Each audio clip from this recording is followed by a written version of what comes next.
श्रीलक्ष्मी श्रीमहालक्ष्मी क्षीरसागरकन्यका उत्तिष्ठ हरिसम्प्रीते भक्तानां भाग्यदायिनी। श्रीलक्ष्मी श्रीमहालक्ष्मी क्षीरसागरकन्यका उत्तिष्ठ हरिसम्प्रीते भक्तानां भाग्यदायिनी।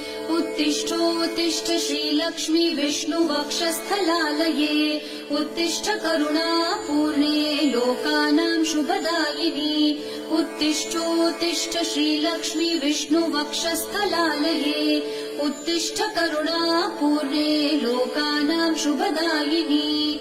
श्रीपद्ममध्यवसिते वरपद्मनेत्रे श्रीपद्महस्तचिरपूजित पद्मपादे श्रीपद्मजातजननी शुभपद्मवक्त्रे श्रीलक्ष्मी भक्तवरदे तव सुप्रभातम्।